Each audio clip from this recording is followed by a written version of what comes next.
Bueno, a ver, lo que hace como medios en general yo no les voy a juzgar. Esa tensión entre el periodista y el poder, o entre el medio y el poder, entre el periodista y el medio, existe siempre. Eso es toda la vida. Y depende de la suerte que tengas, del jefe que tengas. Si eres director, pues tienes más posibilidades, como en mi caso. Pero siempre vas a encontrarte en el día a día peleando por conquistar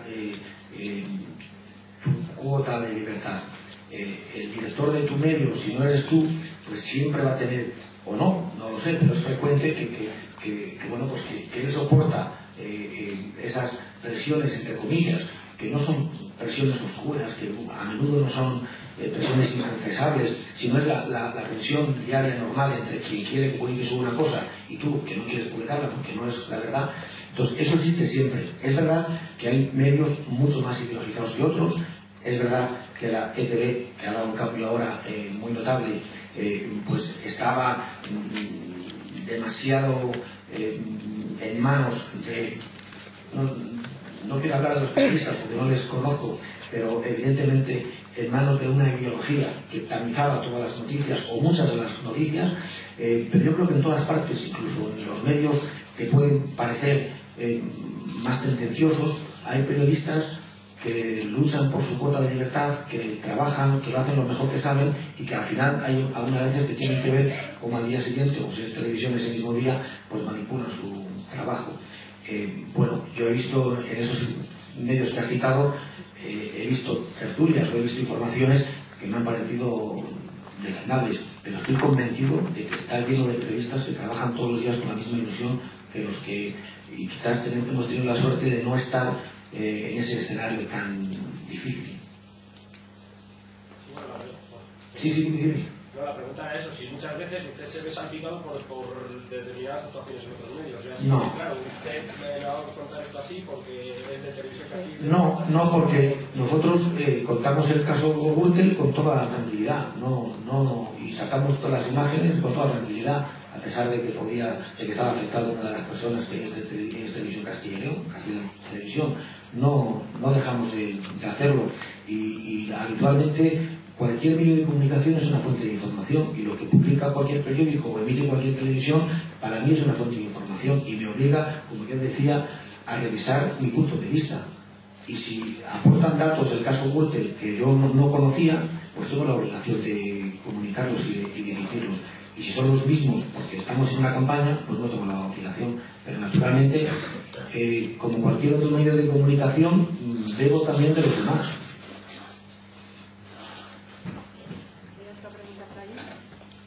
Yo le quiero preguntar ¿qué perfil busca usted en un periodista a la hora de contratar? Pues después de todo lo que he dicho, si no, vamos a ver, busco un periodista que le guste su profesión, que le guste lo que hace. Desgraciadamente hay mucha más oferta o demanda que oferta ahora mismo, pero yo no busco un perfil concreto de decir, pues a ver, que sea hombre o mujer, alto o bajo. No, pero un periodista que le guste lo que hace. Hombre, depende para lo que sea, le hacemos unas pruebas o le hacemos otras. Y claro, si es para salir en pantalla, pues tienen que saberlo. Pero no busco un perfil especial. ¿Hasta qué punto el periodista es consciente de su responsabilidad social? Pero muchas veces la inmediatez de la información hace que el periodista funcione únicamente como un creador de información, no se cuestiona más allá. Pues es poco consciente y, por ejemplo, a lo largo de toda mi trayectoria, pues me han llamado pesado muchas veces y me han dicho, bueno, tú serás testigo de alguna, me han dicho que les deje en paz porque insisto una y otra vez en que no es baladí, en que no es inocente, en que da igual, que no da igual publicar una cosa bien o mal, cometer un error. Es verdad que no va a ningún lado un pie de foto, que cambiamos a la persona, ya no la borrada que hicimos alguna vez de cambiar las fotos y poner el pie de foto del presidente de la comunidad, que no era este que está ahora debajo de la foto de un cerdo y viceversa. Pero eso es un error que todo el mundo entiende, menos el afectado. Pero el fruto de la desidia, de la diligencia, de bueno, ¿qué más da? eso a mí me enfada mucho, porque me parece que es un desprecio hacia el lector, hacia el oyente, hacia la persona que confía en ti, que va y se gasta un euro, que va en la televisión y te elige ahora mismo en el abanico de múltiples canales que hay. Entonces, yo creo, a ver, que sí somos conscientes en general, pero después en el día a día, la rutina, el cansancio, la fatiga, pues el mal humor nos juega malas pasadas, y a mí eso me parece muy razonable, muy humano, a condición de que nunca lo perdamos de vista, a condición de que nunca renunciemos, de que no caigamos en decir, bueno, ¿qué más? Esto es imposible, no hay quien me arregle, voy a hacer las cosas sin más. Eso es lo que a mí me saca de inicio. Sí, hay otro de los grupos. Además, antes ha hablado de la humildad, que si cree que los periodistas actualmente son demasiado protagonistas de las informaciones. La inmensa mayoría no, unos pocos sí. Unos pocos se creen, pues es lo que decía yo, los jueces, los políticos, los presidentes, los policías, se creen todo. Pero la inmensa mayoría, inmensa abrumadora, son gente que trabajan sin más pretensión que hacer su trabajo bien y en condiciones a veces complicadas y difíciles. Has dicho en la última frase que esto no es un trabajo, en definitiva, que es una manera de vivir. En esta manera de vivir, ¿cómo sopesas tú lo que supone de roce con la vida, de fricción con la vida, con respecto a lo académico? ¿Piensas que es tan importante lo uno como lo otro? ¿Te refieres a es tan importante la vida profesional como la formación? No, si también junto a lo académico es muy importante el roce que tengas con la vida y cómo te impliques en la profesión a la hora de vivir. Por supuesto. Yo creo que un periodista que no esté con un estado de alerta intelectual permanente no va a ser un buen periodista. Un buen periodista que considere que terminado el grado de periodismo ya está y que ya solo falta trabajar, no es buen periodista. Un periodista que no aproveche su tiempo de periodismo para aprender de todo, no es buen periodista. Claro, siempre se dice a veces en tono despectivo que el periodista sabe un poco de todo, pero nada en profundidad, de nada. Y en cierto modo es verdad.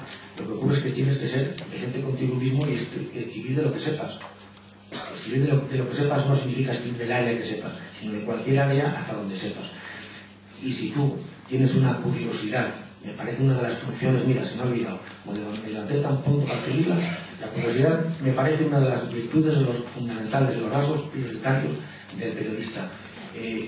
Yo no comprendo a algunos compañeros que salen de la redacción, van por la calle, ven, pues no sé, una fuga de agua saliendo y pasan tan tranquilos y no se preguntan qué pasa, que por qué eso no es normal. Entonces, yo considero que un periodista que quiera ser buen periodista tiene que permanentemente estar recibiendo información y siendo una esponja, tratando de aprender de todo y, por supuesto, consumiendo todos los días prensa o medios de comunicación. Ha dicho que desde pequeño quería ser periodista. ¿Se imaginaba ser director del Mundo de la televisión de castellano?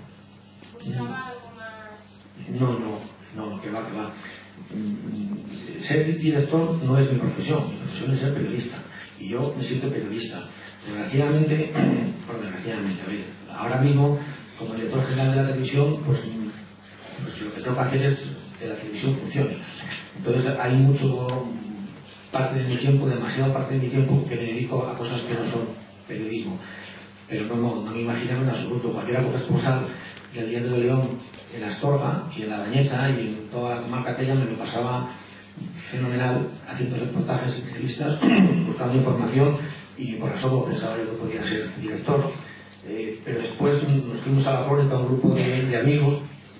Cuando nació la Crónica, aquello fue un desastre absoluto.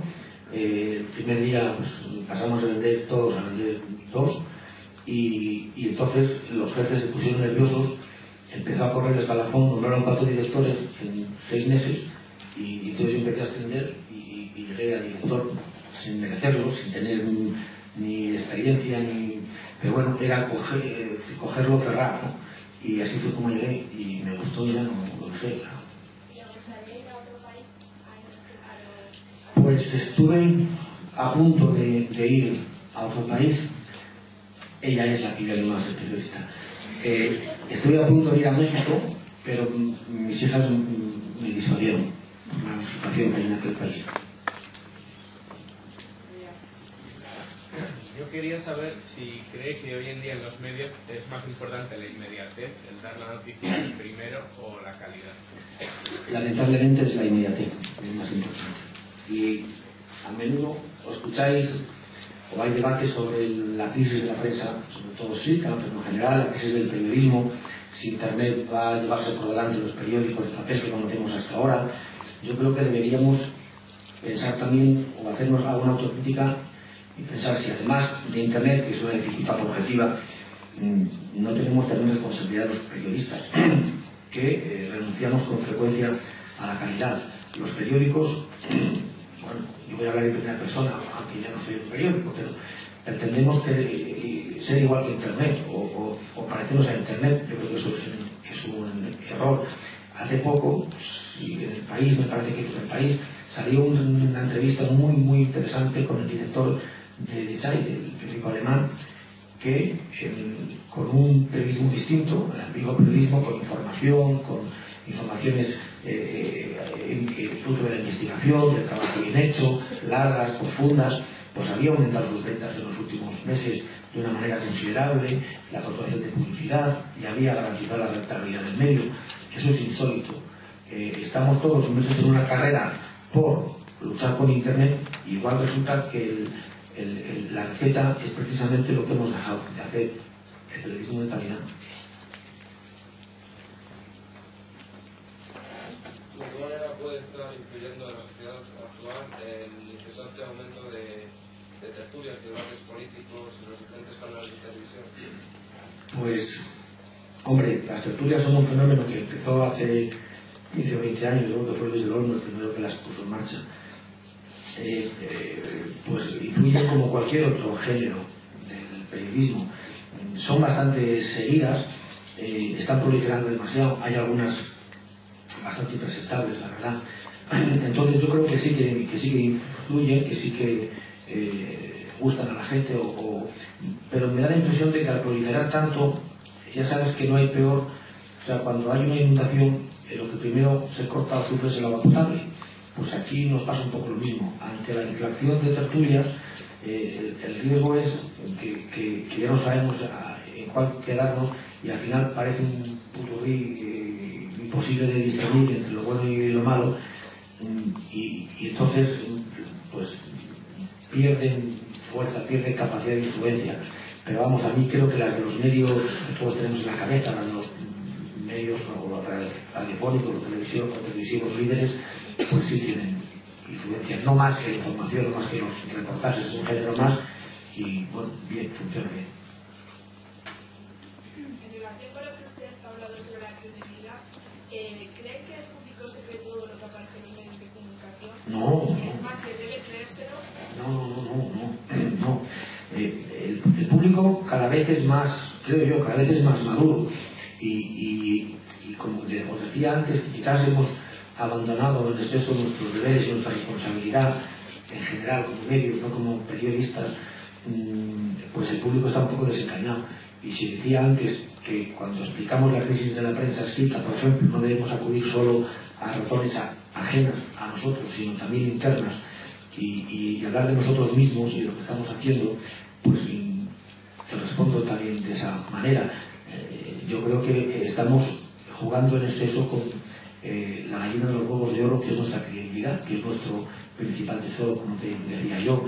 Ese lazo de confianza que existía entre la prensa y los ciudadanos, pues yo creo que cada vez es más débil. Por supuesto no se ha roto, pero en nuestras manos está que vuelva a ser tan fuerte como era. Es verdad que también la proliferación de medios, la explosión de canales de televisión, la explosión de páginas de internet, pues genera un periodo de confusión que se aclarará poco a poco, y que cada ciudadano sabrá después volver a buscar cuál es su medio preferido, cuál es su fuente de información fiable.